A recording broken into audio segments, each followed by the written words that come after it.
Shalom, shalom, Erev Tov. Bonsoir à tous. Erev Tov. Très heureux de vous retrouver dans ce nouveau Beth Midrash à l'initiative de David Altar, où je vous invite, Ken, de David Altar, où je vous invite à lui envoyer des messages de remerciement, parce qu'il m'a dit qu'il ne reçoit pas assez de messages. J'ai envoyé ton numéro. Je te sais. Ah, mais des messages de remerciement, ça fait toujours plaisir. Même s'il y en a beaucoup, ça fait toujours plaisir. Donc, Toda Rabba, David, pour cette initiative. Nous allons un peu présenter, donc, le Rav Ben Israël vous a présenté un petit peu le côté pratique, les halachot. Nous allons voir ensemble, Bezrat Hashem, les fondements. Alors, je voulais au début appeler ça les fondements du judaïsme, j'ai pas aimé, où j'ai dit plutôt les fondements de la Emouna d'Israël, qui sera en fait la base pour éclairer les nations, comme il est dit dans le prophète Ésaïe, qui Tzion tetse Torah, Udvar Adonai Yerushalayim, car de Sion sortira la Torah et la parole de Dieu de Jérusalem. Si la Torah sort de Sion, vers où elle doit aller? Vers le monde. C'est l'éclairage du peuple d'Israël vers le monde. Donc c'est ce que nous allons voir aujourd'hui. On va faire une introduction générale sur notre programme. Avant cela, j'aimerais expliquer une chose très fondamentale. C'est que lorsqu'on parle de fondement de la Emouna, fondement du judaïsme, lorsqu'une personne va naître parmi le peuple hébreu, parmi le peuple d'Israël, ces fondements vont lui être transmis de différentes manières. Il y a le canal classique qui est le canal de l'étude, mais j'allais dire c'est le canal le moins intense. Le Rav Ben Israël a parlé de la Chavaya, l'expérience de vie, et en réalité toutes ces grandes lumières de la Torah, de la parole d'Hachem, lorsqu'on est dans une famille juive, toutes ces grandes lumières vont nous être transmises de manière naturelle dans le flot, dans le flux de la vie quotidienne de la famille. Et vous avez des très grandes lumières, des très grandes notions d'Emouna qui vont être transmises par toutes les traditions, qui vont être transmises évidemment par les mitzvot. Qu'une personne d'ailleurs soit pratiquant ou non pratiquant, le fait même qu'il est par exemple pour un homme, il est circoncis, qu'il soit très très très très loin du judaïsme, il a quelque chose de gravé dans sa chair. Il le lie à cette dimension d'Emouna d'Israël. Vous avez également le canal des odeurs. Et quand vous rentrez dans la maison de mamie le Shabbat, on parlait du Shabbat, et vous sentez l'odeur du couscous pour les séfarades, l'odeur du tchoulent ou du gefilte fish pour les ashkénazes. Il y a beaucoup de grandes lumières qui se transmettent à travers l'odeur, à travers les chants. Tous les chants par exemple, de Shabbat, tous les chants de manière générale. Quand on a vu la semaine dernière, vous vous souvenez, le chant d'un plus jeune israélien, Odioterto, Odioterto, c'est un peu boîte de nuit. Et derrière tout ce chant-là, il y a beaucoup d'optimisme et beaucoup de choses de la Emouna d'Israël va transparaître à travers les chants. Le languissement de la terre d'Israël, l'amour du peuple d'Israël, etc., etc. Et donc, quand on est dans une famille juive, nous allons recevoir toutes ces notions à travers ce qu'a dit le Rav Ben Israël, la Chavaya, à travers l'expérience de vie. Et donc, quand une personne veut maintenant, évidemment, c'est pas suffisant. C'est une base, c'est une connexion naturelle, si vous voulez. Après, évidemment, c'est une chose qu'il faut décortiquer, décoder, étudier de l'étude de la Torah, évidemment. Mais il y a une sorte de lien naturel et la connexion se fait par l'arrière-plan culturel. Par le fait même que tu sois né juif, tu as cette connexion naturelle. Et donc, quand tu as une question, tu vas voir papa, tu vas voir maman, tu vas voir papy, tu vas voir mamie, tu vas voir un ancien, tu vas voir un rabbin. C'est-à-dire, il y a quelque chose comme ça dans l'air. Maintenant, qu'est-ce qu'on fait quand on est un membre des nations et qu'on n'a pas cet arrière-plan culturel qui va nous connecter à tous ces fondements, à cette parole d'Hachem qui se révèle à travers toute ces vitalités, cette vie quotidienne. Une des personnes présentes ici m'a dit que lorsqu'on n'est pas né dans le peuple d'Israël, on se sent un peu comme une personne jetée dans c'est-à-dire que il y a une réflexion, on a l'écoute de son âme, donc on comprend il y a une sorte d'élan naturel de se connecter au peuple d'Israël, à la Torah d'Israël, au Dieu d'Israël. On comprend que le Dieu d'Israël, c'est aussi mon Dieu, etc., etc. Mais comment je fais maintenant? Comment je fais? Et cette personne m'a dit, je me sens comme si j'étais jeté dans la jungle avec une machette Et on dit, voilà, tu te débrouilles maintenant. Et c'est justement pour ça que, à l'initiative de David, encore une fois, ce Beth Midrash a été créé pour essayer de donner une boussole et une carte à ces personnes qui se sentent un peu comme dans une jungle. Et donc, les cours du Rav Ben Israël et nos cours à nous, ouais, c'est ce qu'on va essayer de vous donner, Bezrat Hashem. Je vais vous présenter le programme.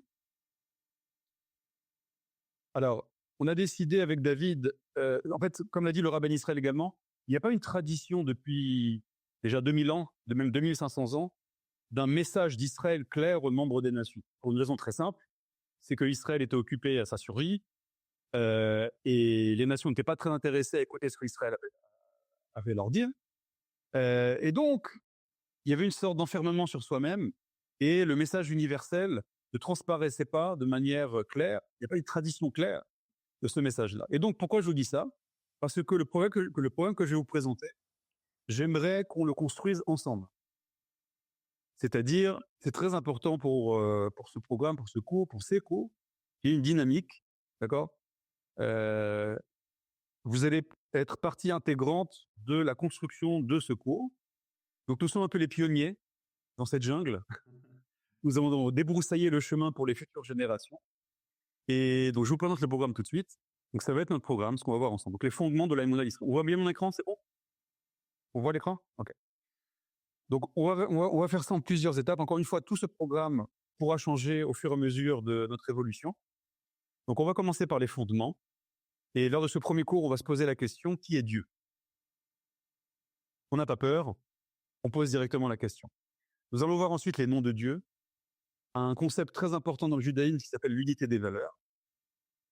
Nous allons voir les notions de bien et de mal. Et surtout, nous allons consacrer un cours entier à la fonction du mal dans le monde.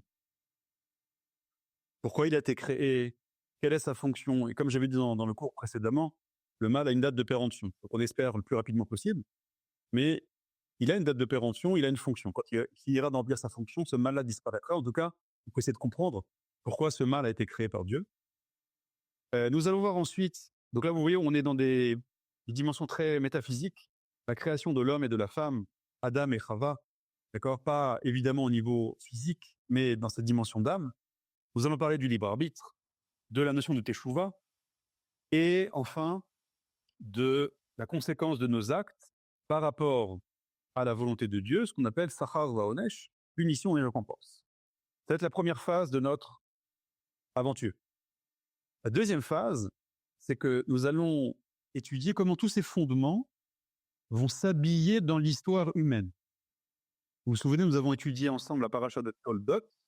Nous avons expliqué que le mot Toldot dans la Bible ne signifie pas juste les engendrements d'enfants, mais signifie engendrer une identité. Ron, Thierry et Sarah, vous vous souvenez? Engendrer l'identité.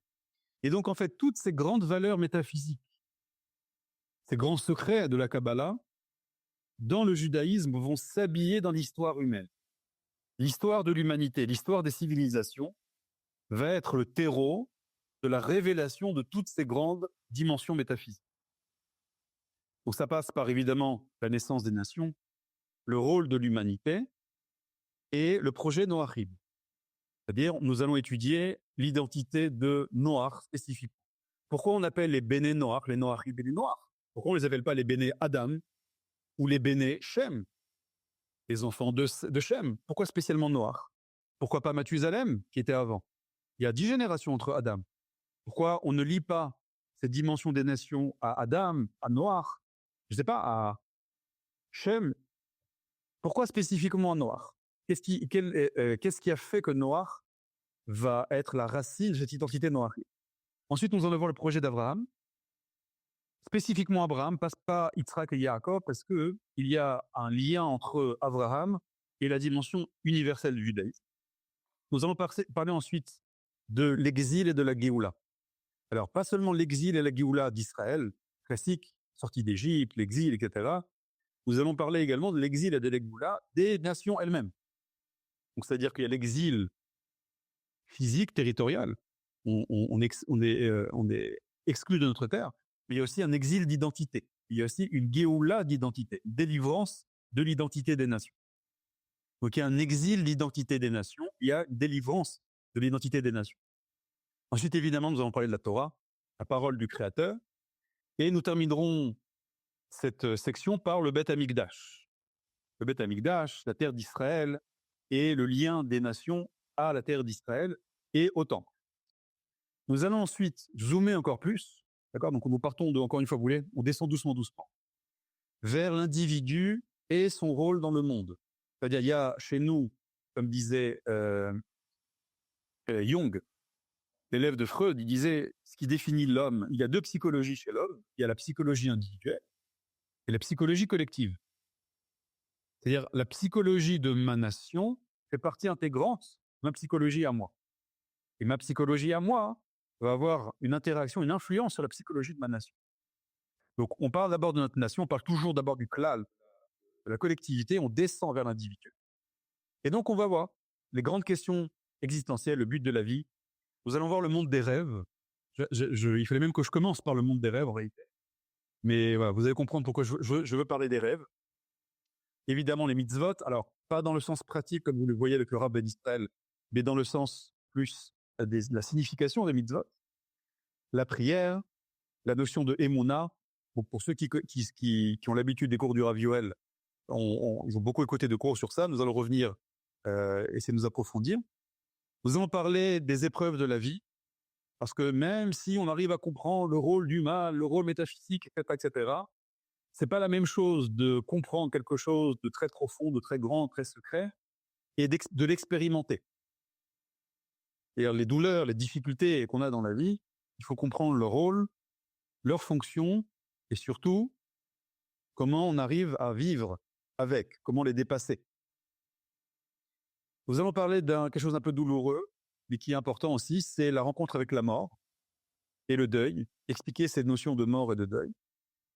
Nous allons parler également de la matérialité, c'est-à-dire toute la connexion aux dimensions terrestres, et voir comment le judaïsme et la parole de Dieu se révèlent également dans les dimensions matérielles.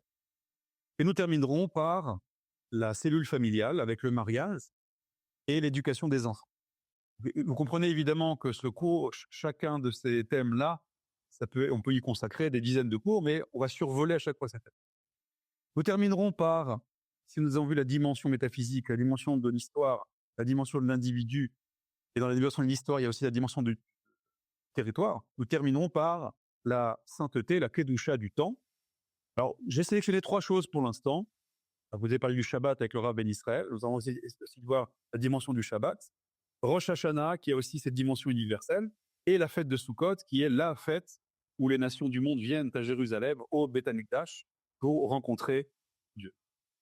Voilà, programme très sympathique, je l'espère, très dense également. On va essayer de... Alors, on a décidé avec David de consacrer pour chaque cours, David, si tu es là, David, on a décidé de, comme c'est vous comprenez la densité de chaque cours, nous avons proposé de faire une chose comme ça, c'est que pour chaque cours, nous allons faire 1 heure de cours, et nous consacrerons le cours d'après à 1 heure de questions sur le cours qui a été dit précédemment. Donc, il y a 2 avantages à ça. 1, vous avez le temps de digérer le cours. Quand vous avez une semaine pour écouter le replay, et on consacrera encore une fois 1 heure de questions à ça. S'il n'y a qu'un quart d'heure de questions, une demi-heure de questions, alors on fait un quart d'heure de questions, une demi-heure de questions, et je continue. D'accord? Mais ici, dans cette dynamique de cours, vos questions ont une place prépondérante. D'accord? Comme je dis, c'est vos questions également qui vont nous aider à façonner et à progresser dans ce cours. Tov, j'espère que c'est bon pour tout le monde. On va commencer par notre premier cours, qui est « Qui est Dieu ?» Déjà 10 questions? Ah, top. Qui est Dieu? Voilà. Alors, si on réfléchit 2 secondes, nous comprenons que cette question est totalement absurde. Parce que si on part de l'axiome de base, que Dieu est infini, Dieu est créateur, Dieu est transcendant, Dieu est à la racine de tout, Donc si je veux donner une définition de Dieu, toutes ces définitions vont être totalement absurdes, pour une raison simple.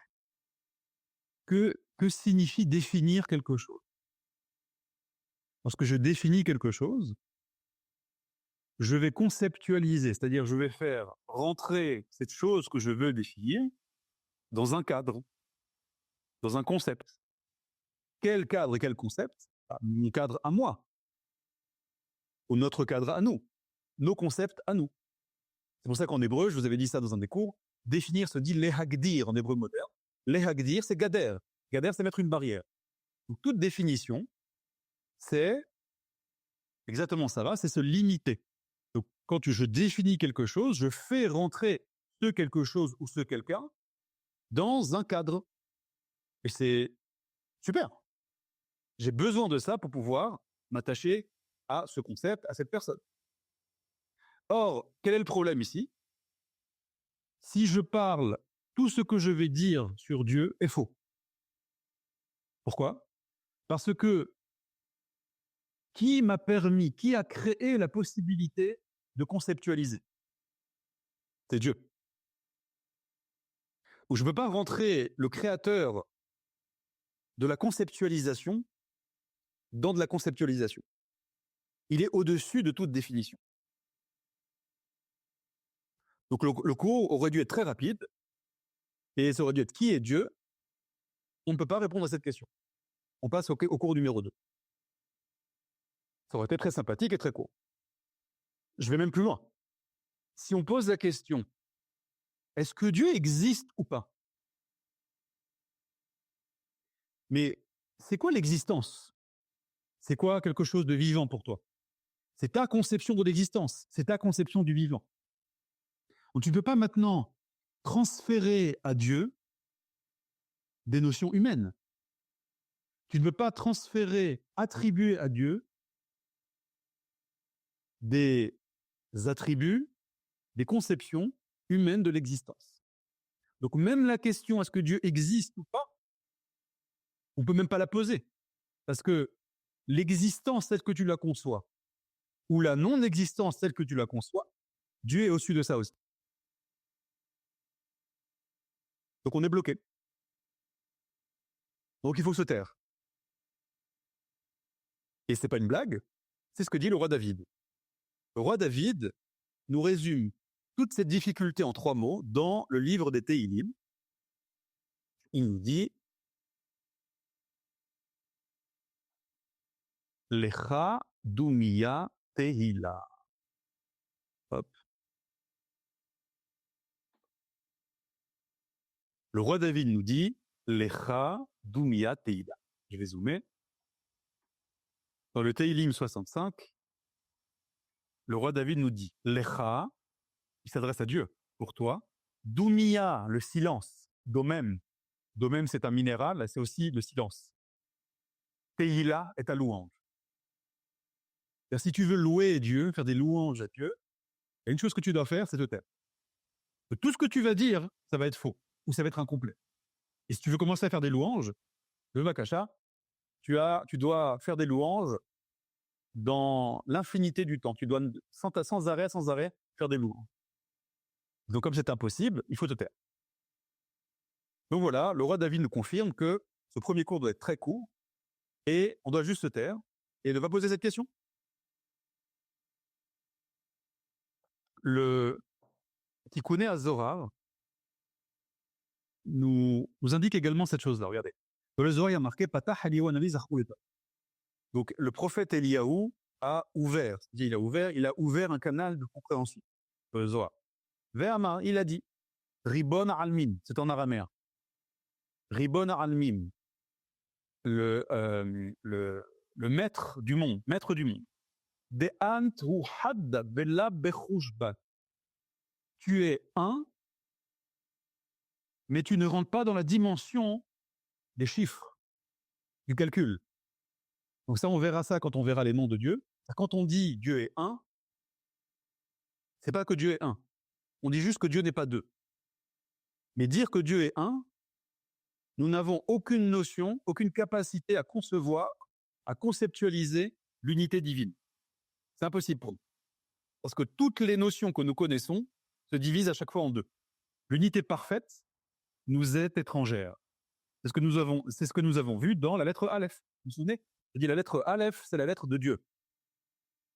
La lettre Bet, c'est la lettre des hommes.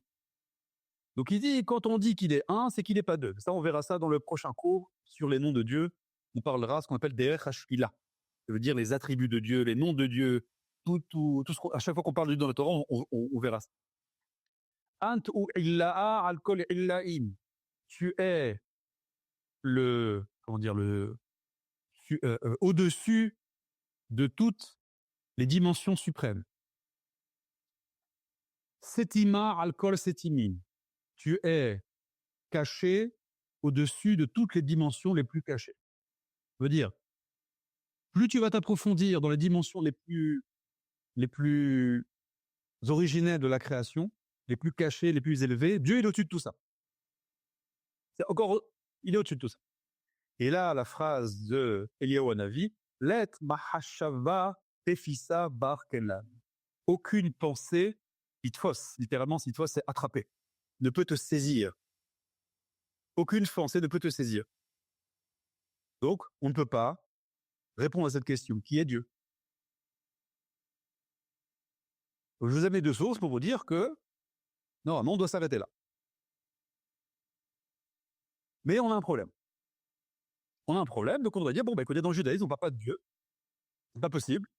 Donc, on va parler d'autre chose. On a un problème. C'est que Maïmonide, dans son livre Les 8 chapitres, également dans le Guide des Égarés, traite de la question, quel est l'objectif quel est Matarat Achaïm, quel est le but de la vie? Donc, vous avez remarqué, vous vous souvenez que c'était un des thèmes qu'on va aborder. Et là, je vais aller directement à la conclusion de Maïmonide.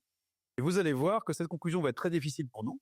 Maïmonide nous dit, donc dans les 8 chapitres, c'est le livre de Maïmonide, c'est son introduction sur le maxime des pères, Pirkei Avot. Et là-bas, c'est un livre, il a été traduit en français, un des livres fondamentaux du judaïsme, vous avez vraiment à l'étude. Il n'est pas très compliqué. Ceux qui parlent hébreu, il y a aussi un commentaire du Rav Cherki sur les 8 chapitres.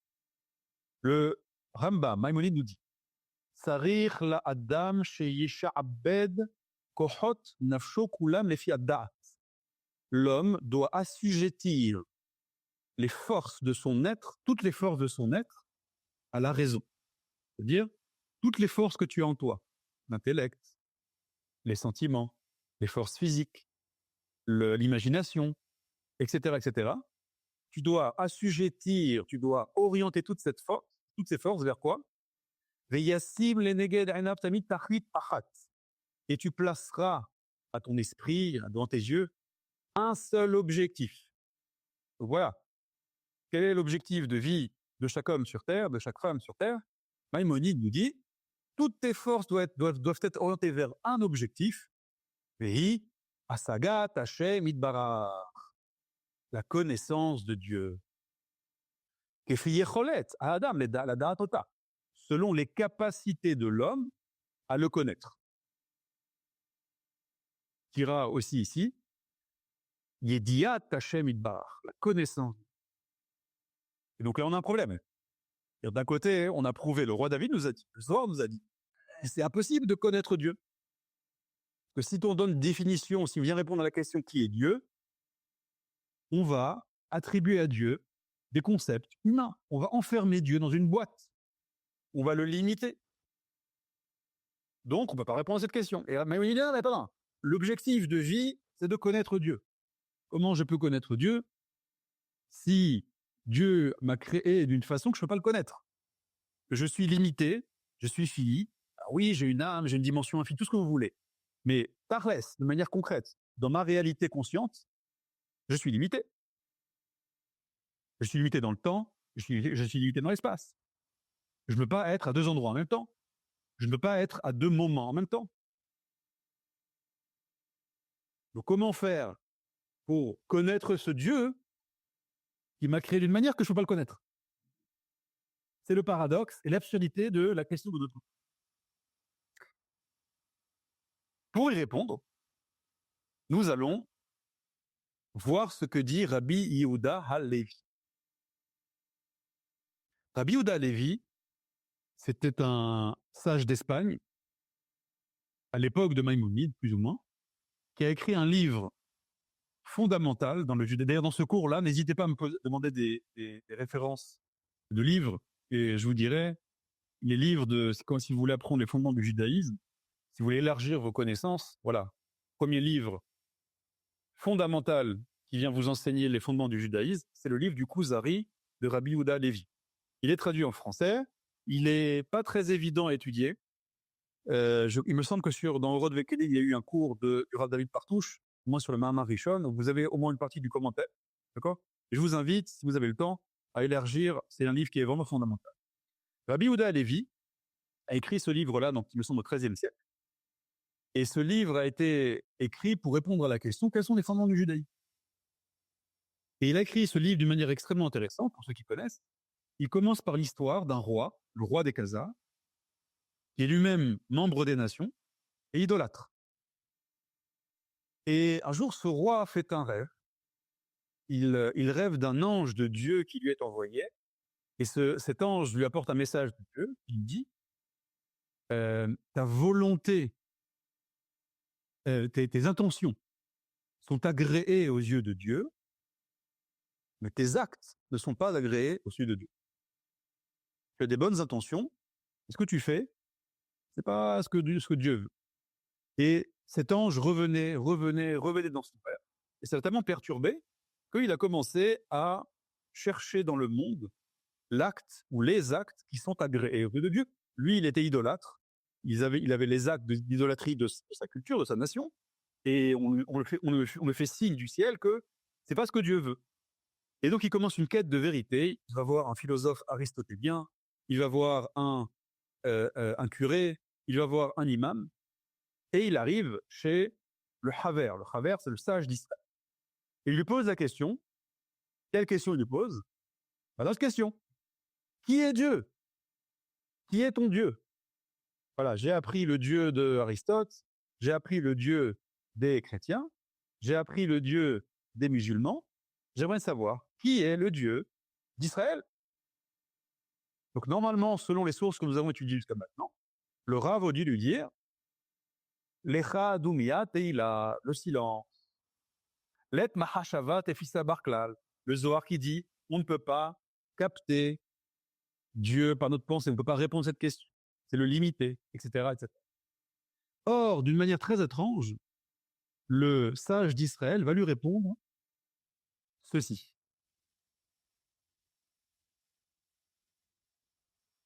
Il va lui dire, alors c'est la référence, c'est dans le livre du Kuzari, au Mahamar Echad, le livre en 5 parties, la première partie, au paragraphe 11. Selon le Rav Cherki, ce paragraphe 11, c'est toute l'âme du livre. C'est-à-dire tout le livre va s'efforcer d'expliquer ce paragraphe-là. Je ne vais pas l'expliquer, je vous invite à l'étudier, on va juste prendre de ce paragraphe un fondement très très très important qui va commencer à nous aider à répondre à notre question qui est Dieu. Amar Loé Chaver, donc le sage d'Israël qu'on appelle ici le Chaver, lui répond. Donc, la question était, le roi des Khazars demande au sage d'Israël, qui est Dieu?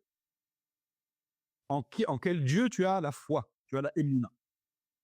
Et il lui répond, Anahnu ma'aminin be'Elohe Avraham, Yitzhak ve'Yaakov. Nous avons la émuna dans le Dieu d'Abraham, d'Yitzhak et de Yaakov. Alors déjà, moi j'ai un problème. Si déjà tu veux commencer à lui répondre, on m'a dit non, il n'y a pas de réponse. Ben, réponds-lui bien.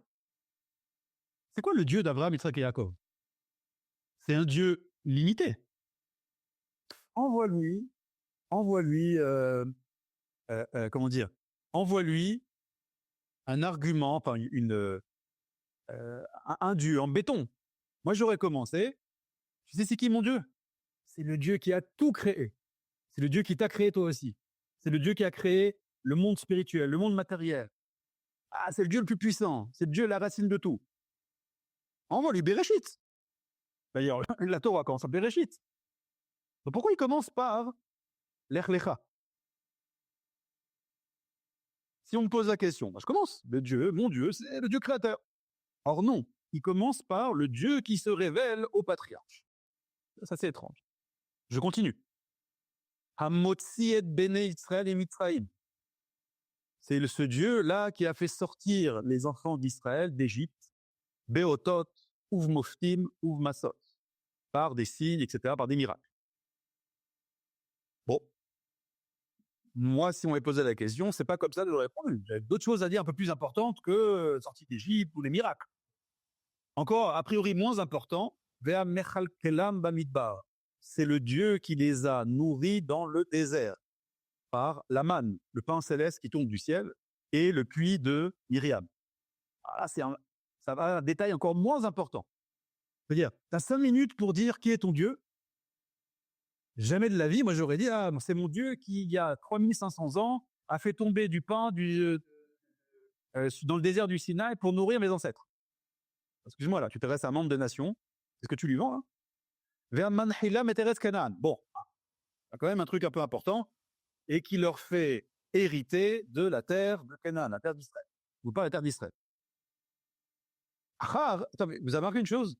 On parle de Abraham, Isaac et Jacob, on parle de la sortie d'Égypte, on parle de la terre d'Israël. Il n'y a pas un petit élément qui manque là? La Torah, le Mont Sinaï. Bon, apparemment c'est pas important, la Torah n'est pas très importante. Bon, il n'en parle pas. Je continue. Il leur fait hériter de la terre d'Israël après les avoir fait passer par la mer, ouverture de la mer Rouge, et le Jourdain, l'ouverture du Jourdain. D'accord, vous allez étudier ça, vous avez déjà étudié ça, il me semble, avec le Rav Fison. D'accord, c'est peu connu, mais il y a aussi eu l'ouverture du Jourdain lorsqu'on rentre en Israël. Bon. Veshalach Moshe betorato. Ah, en fait, je me souviens, il y a Moshe et la Torah. C'est quand même un petit peu important. Ah, bah, Toda Rabba. Pourquoi tu me fais passer Moshe et la Torah après l'ouverture du Jourdain? Très étrange.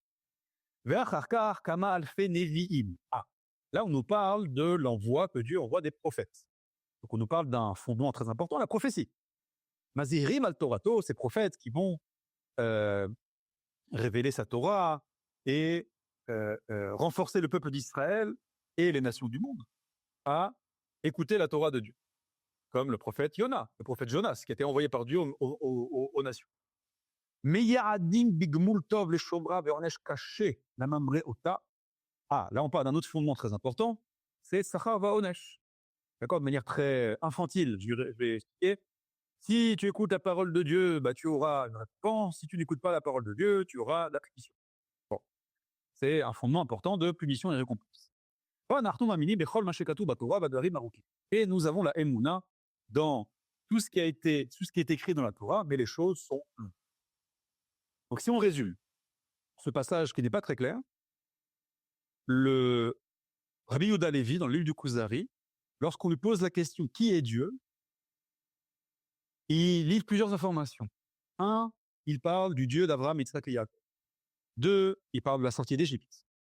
Donc, le concept d'exil et de Géoula. 3, il va parler d'un concept des miracles. Bon, pourquoi c'est si important que ça? Apparemment, c'est important. 4, évidemment, la terre d'Israël. 5, la dimension de Moshe Rabbeinu et la Torah. 6, la prophétie. 7, le fondement de Sachar Va'od, le fondement de punition et récompense. Donc maintenant, évidemment, je vous invite à aller étudier le livre pour comprendre toutes les questions que j'ai posées. Et moi, ce qui m'intéresse ici, c'est qu'il a, oui, donné une réponse. Quand il lui a posé la question « Qui est Dieu ?», il n'a pas dit comme Nathaniel « le Zohar, on n'a pas le droit de parler, ça ne sert à rien. » Il a donné une réponse. Mais si vous remarquez bien, quelle réponse il a donnée? Rabbi Yehuda Levi nous enseigne que dans le judaïsme, si tu veux parler de l'essence de Dieu, alors là, tu ne peux pas parler. Tout ce que je dis au début du cours, c'est impossible. Et par contre, il y a une chose que tu peux dire. C'est que ce Dieu dont on ne peut pas parler, parce qu'il est infini, parce qu'il est transcendant, mais attends, il s'est révélé dans l'histoire. Il a accepté de se révéler et de révéler sa volonté. Donc ça veut dire que dans le judaïsme, ça va être notre premier fondement. Quand on parle de qui est Dieu, la réponse va être c'est le Dieu qui se révèle. Je ne vais pouvoir parler de Dieu que ce qu'il a bien accepté de me révéler. Et c'est tout. Si je reformule ça, dans la Torah, on ne parle pas de Dieu. Dans la Torah, on ne parle pas de Dieu. On parle des révélations de Dieu. C'est pas la même chose. Si Dieu a décidé de se révéler à moi, de se révéler à mes ancêtres, de se révéler au monde, alors là, je peux commencer à parler. Et qu'est-ce que je peux dire? Je peux parler de ce qu'il a accepté de nous révéler. Je donne un exemple. Regardez. Si je vous pose la question, qui est ton père? Qui est ta mère? Qui est ton mari? Qui est ta femme? Ou des gens très proches de vous. Qu'est-ce que vous allez me répondre? Vous allez pouvoir me répondre que ce que votre père, votre mère, votre femme ou votre mari a accepté de vous révéler. Il y a des dimensions quasiment infinies de vos parents ou de votre conjoint. D'ailleurs, petite parenthèse, que même votre conjoint lui-même ne connaît pas. Donc, c'est-à-dire que quand on parle de définir quelqu'un, un être humain, une créature, déjà, on parle de juste que cette créature a décidé de me révéler. On ne parle pas de l'essence de cette créature. Si vous posez la question « qui suis-je ?», je ne suis pas sûr que vous arriverez à répondre à la question. Vous ne pourrez répondre que ce que vous avez décidé ou ce que votre maturité spirituelle a fait, ce que vous avez révélé à ce moment-là de votre vie. Il y a des dimensions cachées chez vous que vous ne connaissez même pas encore. Donc votre réponse, elle est partielle. De la même manière que vous pouvez répondre, quand on vous dit qui est cette personne-là, c'est en réalité, qu'est-ce que cette personne-là? Vous ne parlez jamais de l'essence de la personne. Vous parlez que du dévoilement de la personne. À plus forte raison, le Créateur. Donc ça va être notre premier fondement. Dans le judaïsme, on ne parle jamais de l'essence du Créateur. On parle toujours du dévoilement du Créateur. Si maintenant vous êtes à table et quelqu'un vous pose la question, vous demande « passe-moi le sel, s'il te plaît ». Qu'est-ce que vous pouvez dire sur cette personne-là? Une seule chose, c'est que cette personne s'est révélée à moi et m'a demandé de lui passer le sel. C'est tout. Maintenant, les profondeurs de cette raison, elle peut être multiple. Peut-être qu'il vous demande « passe-moi le sel » pour voir si vous parlez français. Peut-être qu'il vous demande « passe-moi le sel » pour savoir si vous êtes gaucher ou droitier. Peut-être qu'il vous demande « passe-moi le sel » juste pour créer un lien avec vous. Donc, son monde intérieur, il vous est pour l'instant inaccessible. Et par contre, ce que vous savez, c'est qu'on vous a demandé de passer le sel. Donc, les Havdil, c'est un petit peu pareil avec Hachem. C'est-à-dire que quand Hachem, Dieu, se révèle à sa création, tout ce qu'on peut dire de Dieu, c'est ce qu'il a accepté de révéler. Maintenant, il y a un deuxième fondement. C'est que non seulement il a accepté de se révéler, mais en plus, il a un peu lâché du lest, et il a donné aussi les raisons pour lesquelles il nous demande ça. Pas les raisons premières, les raisons essentielles, les raisons de sa pensée première. Ça nous sont inaccessibles. Et ça sera toujours inaccessible. Mais les raisons compréhensibles dans le cadre humain. C'est ce qu'on appelle, chez les sages d'Israël, les ta'ameh ha-mitzvot. C'est-à-dire les raisons des mitzvot. Dieu me parle. Il demande que je fasse A, B, C, D. Il veut que je fasse ça.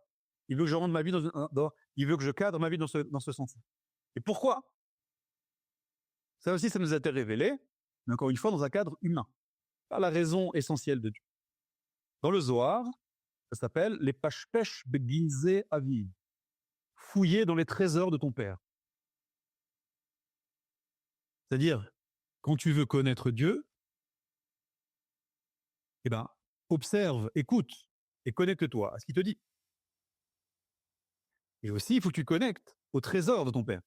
C'est quoi les trésors de ton père? C'est les raisons pour lesquelles il t'a demandé ça. Donc, lorsque vous allez étudier maintenant la parole de Dieu, vous devez avoir deux objectifs. Un, Juste déjà savoir ce qu'il vous dit. 3 objectifs d'ailleurs. Savoir ce qu'il vous dit. 2, comprendre pourquoi il vous le dit. Et à travers ça, vous allez le connaître. Vous vous souvenez du Rambam au début? On avait dit, attends, mais je comprends pas. Si on ne peut pas connaître Dieu, pourquoi le Rambam nous dit l'objectif de vie, c'est connaître Dieu? Tu vas connaître Dieu à travers ses révélations.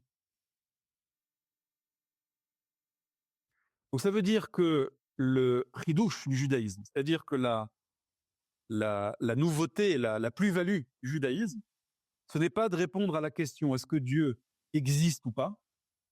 Cette question n'est pas très intéressante. Parce que même si Dieu existe, mais c'est par exemple le Dieu d'Aristote, c'est une sorte de Dieu parfait, déconnecté de tout. Bon, il existe très bien, mais je n'ai pas de connexion. Le judaïsme vient répondre à la question est-ce que Dieu se révèle ou pas. Le chidouche du judaïsme, le fondement premier du judaïsme, c'est un Dieu qui se révèle. Son existence, c'est quoi, etc. Ça, c'est des questions qui sont... Mais dire, est-ce que Dieu existe? C'est une question qui est problématique, parce que l'existence, c'est comme toi, tu l'aperçois. Tu ne vas pas transférer à Dieu des notions. Donc, ça va être notre premier fondement. Quand on vous pose la question, qui est Dieu? La réponse va être, ce que je connais de Dieu, et ma quête, mon chemin, peut-être de connaître ce que Dieu a accepté de me révéler. Alors évidemment, où Dieu a accepté de se révéler, le canal le plus lumineux, c'est évidemment sa parole et sa volonté dans la Torah. Donc l'étude de la Torah, ça va être l'étude de la volonté du Créateur et ce qu'il a accepté de me révéler. C'est pour cela que dans le judaïsme, contrairement aux autres religions, le mouvement entre l'homme et Dieu n'est pas du bas vers le haut. C'est-à-dire, je ne vais pas essayer de monter vers Dieu, de me connecter à Dieu, parce que c'est absurde. Si Dieu est infini, la distance entre moi et l'infini, c'est infini. Donc, si je veux monter vers Dieu, dans le bouddhisme, on parle du nirvana. Nirvana, c'est une sorte de méditation qui me fait pratiquement vivre une expérience de déconnexion totale de ma réalité pour essayer de monter vers ce qui est appelé chez les bouddhistes Dieu. Dans le judaïsme, c'est exactement l'inverse. Deuxième fondement, dans le judaïsme, le mouvement est du haut vers le bas, pas du bas vers le haut. C'est-à-dire, je ne vais pas essayer de monter à Dieu, vers Dieu, mais je vais laisser Dieu venir à moi. Et c'est ça la réponse, qui est Dieu. Maintenant, toutes ces notions-là nous ont été transmises de manière condensée dans la première bénédiction de la Hamida. La Hamida, la prière, lorsque vous priez Dieu, quand on dit la prière, c'est la Hamida. La Hamida, c'est ces 19 bénédictions dans lesquelles vous vous retrouvez face à Dieu. Tout ce qui vient avant la Hamida dans la prière, c'est une préparation à la rencontre avec Dieu. Tout ce qui vient après, c'est après avoir rencontré Dieu, comment faire descendre ces éléments-là dans ma réalité. Mais la prière, c'est la connexion avec Dieu, le dialogue avec Dieu lors de la Hamida. Et toute la logique de la Hamida vient du fait que Dieu s'est déjà révélé à moi. Si Dieu s'est révélé à moi, je peux maintenant lui répondre. S'il m'a parlé, je peux lui répondre. Donc la Hamida est possible, c'est-à-dire que la prière est possible que suite à la révélation de Dieu. Et ça, on verra en détail quand on fera le cours sur la prière. Et donc, la Hamida est structurée en 3 parties. Vous avez les 3 premières bénédictions, qu'on appelle les louanges. Vous avez le cœur de la Hamida, qui sont les demandes. C'est-à-dire, on demande à Dieu de faire des changements. Il y a la maladie, on demande la guérison. Il y a l'exil, on demande la délivrance. La destruction du mal. La teshuva, etc., etc. Et les 3 dernières bénédictions sont un remerciement à Dieu. Maintenant, dans les 3 premières bénédictions, elles sont divisées en 3 parties. La bénédiction numéro 1, qu'on appelle Magen Avraham, vient répondre à la question « À qui je m'adresse ?» Notre question, qui est Dieu? Tu vas demander maintenant quelque chose à Dieu. Tu vas demander des changements. Donc, tu dois savoir à qui tu t'adresses. Donc, avant chaque prière, tu dois te connecter à cette dimension. Qui est Dieu? À qui je m'adresse maintenant? La deuxième bénédiction vient répondre à la question quelles sont ses capacités à ce Dieu-là, à qui tu t'adresses? Mais Hayem est-il? Ressuscite les morts. Ou s'il ressuscite les morts, il peut tout faire. Parce que les capacités d'être au-dessus de la mort, tu peux tout faire. Et la troisième bénédiction, Ha'el Akadosh, vient répondre à la question quel est l'objectif? L'objectif, c'est la Kedusha. Je n'ai pas expliqué ça maintenant. Ce qui m'intéresse, moi, c'est la première bénédiction. Si on rentre dedans, on voit en fait qu'on a toute la structure de notre cours qui est gravée dans cette bénédiction. Regardez. Je m'adresse maintenant à Dieu. Adonai Sefatai Tiftach. Mon maître, ouvre mes lèvres, ou Yagid Tehilatecha. Et que ma bouche dise ou se connecte à ta Tehila. Donc, que veut dire le mot Tehila en hébreu biblique? Je vous rappelle que les mots de la prière d'Israël ont été écrits par les derniers prophètes. Donc, l'hébreu de la prière, c'est l'hébreu biblique. Attention, c'est pas l'hébreu moderne, c'est pas l'hébreu de l'Talmud, c'est pas l'hébreu du Midrash. C'est l'hébreu biblique. Donc, le mot Tehila ici, on traduit en général par louange, il faut le comprendre dans son sens biblique. Que veut dire Tehila? En hébreu biblique, l'article défini, déjà en hébreu moderne, comment on dit un livre? Un livre, sefer. En hébreu moderne, en hébreu, il n'y a pas d'article indéfini. Donc on est juste sefer. Comment on dit le livre? Il y a ce qu'on appelle le he hayedia, le he de la connaissance, littéralement, l'article défini, et on met juste devant le mot un he, ha, sefer, le livre. Ça, c'est en hébreu moderne. En hébreu biblique, cette lettre-là, c'est pas juste une lettre, c'est deux lettres. L'article défini en hébreu biblique, c'est ça. C'est Aleph et Lamed en préfixe. Un exemple, deux exemples. Lorsque Rivka, est-ce que j'ai mis ça? Ouais.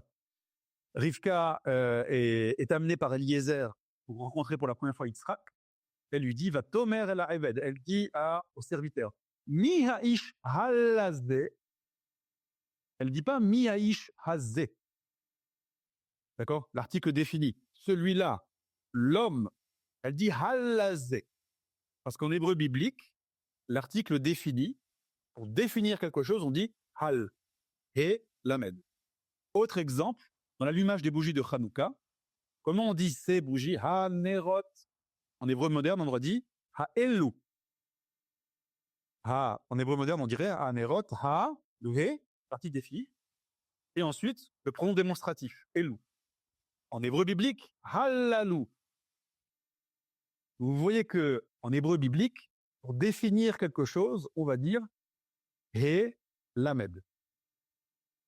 Et ça nous fait penser à un mot, le Hallel, Tehila. Donc, que veut dire le Hallel? Traduit par la louange, ou Tehila, la louange. C'est en réalité le mot biblique pour dire définir quelque chose. Quand je pointe du doigt, quand cette chose est définie, je peux après faire des louanges. Je ne vais pas rentrer dans l'aspect technique, Tehila, etc. Et sachez qu'en hébreu biblique, Hallel et Tehila signifient définir quelque chose, définir quelqu'un. Et donc, quand on parle du Hallel à Dieu, c'est en réalité s'adresser à Dieu, dire qui tu es, Dieu, pour que je puisse m'adresser à toi. Et donc, si on reprend les premiers mots de la Hamida, Adonai Sefatai Tishtar, mon maître, ouvre mes lèvres, ou fi Yagid, et que ma bouche dise Tehilatecha. C'est-à-dire que ma bouche puisse s'adresser à la personne que je connais. Et donc, puisse te faire tes louanges. Comment je peux faire des louanges à quelqu'un que je ne connais pas? Donc, je vais lire la première bénédiction qui va me répondre à ma question, qui tu es? Et comme ça, je pourrais faire tes louanges. Et comme ça, je pourrais te demander des choses pour m'améliorer, pour changer ma vie. Et ça, payer la terre. Vous voyez que cette première bénédiction va répondre à la question, c'est qui ce Dieu auquel on s'adresse? C'est qui ce Dieu auquel on répond? Il nous a parlé, on répond. Et donc je commence. Baruch. En hébreu, le mot Baruch signifie source de bénédiction. Baruch, c'est pas béni sois-tu Dieu. Je vais bénir Dieu. Qu'est-ce que ça veut dire, je vais bénir Dieu? Baruch, en hébreu biblique, ça veut dire source de bénédiction. Comme Rachum signifie source de miséricorde. J'ai pas le mot miséricorde, mais c'est pas grave. Hanoun, source de la grâce, etc., etc., etc. Donc déjà, la première rencontre que j'ai avec ce Dieu, je veux répondre, c'est qui ce Dieu là? Je veux lui parler. Le Dieu d'Abraham, Isaac et Jacob, Baruch, source de bénédiction. Donc la première connexion que j'ai avec Dieu, ça va être la connexion d'un Dieu qui va apporter l'abondance dans mon monde. Donc c'est ma connexion à cette dimension de donner la vie. Le Dieu qui veut me donner la vie, l'abondance. Ensuite, nous avons, pour l'instant, c'est très abstrait, source de bénédiction. Ok, tu as dans le ciel des bénédictions. Quel rapport avec moi? C'est le deuxième mot. En hébreu biblique, le mot ata, deux significations. Toi, mais également ça signifie venir. Venir. Par exemple, dans le verset du livre de Devarim, Vayomer Adonai Misinai ba. Vayomar Adonai Misinai ba. Dieu est venu du Sinaï. Zach Misir la Moropia Me'ar Paran. Et regardez, Ve'ata merivevot kodesh. Ici, le mot ata signifie il est venu. Venir des myriades du Kodesh. Donc en hébreu biblique, le mot ata, deux significations. Soit le pronom personnel, tu, tu, soit venir. Petite parenthèse pour ceux qui sont avec moi dans le cours sur les lettres. Ot, ata, c'est la même chose, la même racine. Ot, la lettre, et venir, c'est la même chose. On avait expliqué ça, vous vous souvenez, que la lettre, c'est en fait un canal qui amène à nous des dimensions spirituelles. Je ferme la parenthèse. Et donc là, c'est très intéressant. Ça veut dire que déjà, ma première rencontre, c'est avec le Dieu qui est la source de l'abondance, sans aucune limite. Et ce Dieu-là vient vers moi. C'est le fondement qu'a dit le Kuzari, vous vous souvenez? Ani Mamin Belohe, j'ai la Emouna dans le Dieu, pas dans le Dieu créateur. Pourquoi? Parce que j'étais pas à la création. La création, c'est trop abstrait pour moi. Je ne peux pas me connecter au Dieu créateur. C'est trop élevé, trop transcendant, trop bizarre pour moi. Par contre, je peux me connecter au Dieu qui s'est révélé à mes ancêtres, au Dieu qui s'est révélé au monde, en Égypte, au Dieu qui s'est révélé. Ça, oui, je peux m'y connecter. Et donc, Ata, source de bénédiction qui vient à moi. Et lorsqu'il vient à moi, quel habit il va mettre? Le tétragramme. Le nom de Dieu. Donc ça, c'est notre deuxième cours, on verra tous les noms de Dieu. Et ce qui m'intéresse ici, c'est que puisque je suis dans la prière, c'est l'expression du cœur pour demander à Dieu des changements. Si je m'étais adressé à Dieu qui se révèle à moi sous le nom de Elohim, il n'y a pas de changement. Elohim, c'est Dieu qui se révèle dans la nature. La nature, elle est structurée. La nature, elle est cyclique. Il n'y a pas de changement de nature. Il n'y a pas un jour le soleil qui se dit peut-être que ce matin, je vais me lever du côté nord. Non. Il se lève toujours du côté est. Mais si je veux maintenant m'adresser à Dieu qui se révèle par une capacité au changement, c'est le nom de Havaya. Havaya, c'est ce qu'on appelle la Midat HaRachamim. C'est quoi la Midat HaRachamim?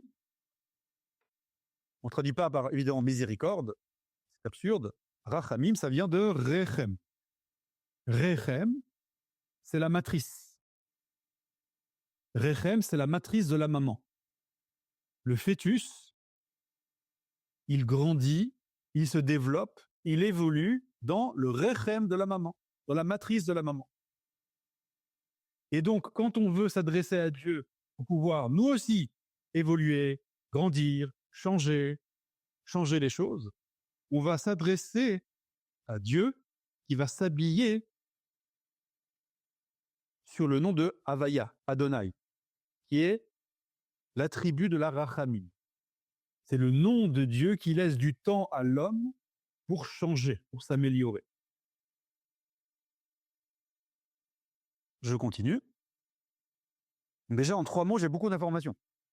Je passe de béni sois-tu Dieu à source de bénédiction qui se révèle à moi par l'attribut de Rachamim, qui va maintenant me laisser du temps de progresser, d'évoluer, de changer les choses. Eloheinu, notre Dieu. Là se révèle une dimension fondamentale, c'est que qui prie maintenant? C'est Nathaniel. Qui est face à Dieu? C'est moi, l'individu qui est face à Dieu. Et pourtant, dans la prière, vous ne trouverez aucun lachon yahid, aucun, comment on dit, aucun singulier. C'est toujours au pluriel. Eloheinu. C'est bizarre. Là, c'est pas tout le peuple d'Israël qui prie Dieu, c'est Nathaniel qui prie Dieu. C'est pour nous enseigner que toutes les dimensions Baruch, Ata, Adonai, dont on a parlé, se révèlent à une dimension qu'on appelle la collectivité d'Israël. Et là, j'ai un nouveau fondement que quand on dit qui est Dieu, on ne parle pas de l'essence de Dieu, on parle de Dieu qui se révèle.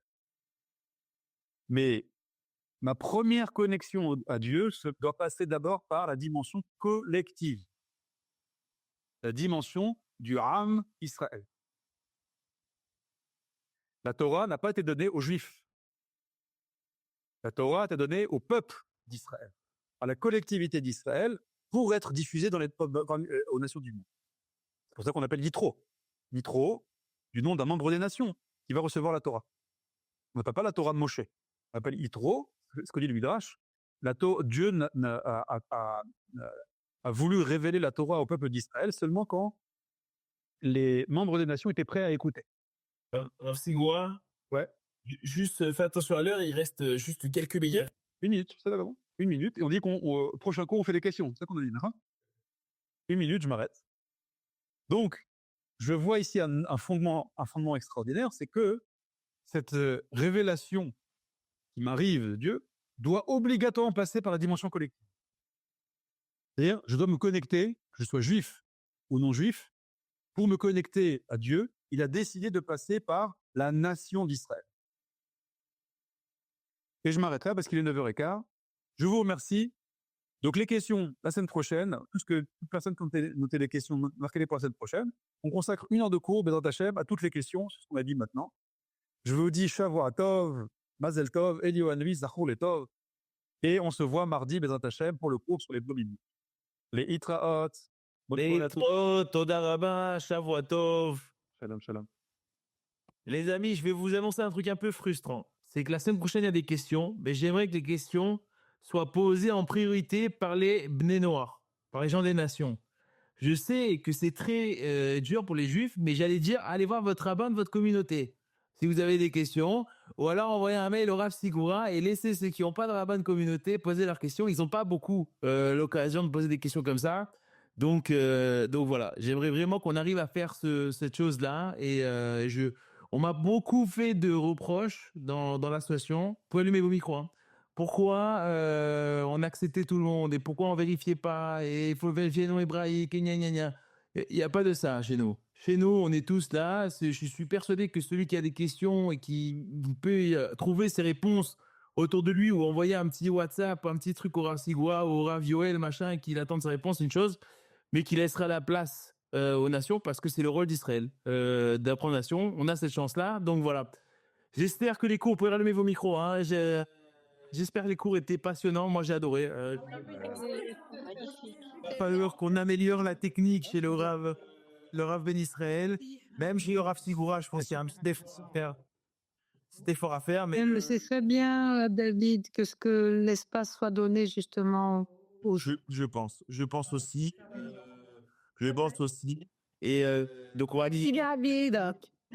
Le Rav Ben Israël, vous avez vu que vous avez étudié la halakha. Vous n'avez pas reçu la halakha. Vous verrez dans l'enregistrement. Vous avez fait une étude de halakha. Voilà. Mais vous verrez la différence. Voilà. Bezrat Hashem, Erev Tov, Laïla Tov.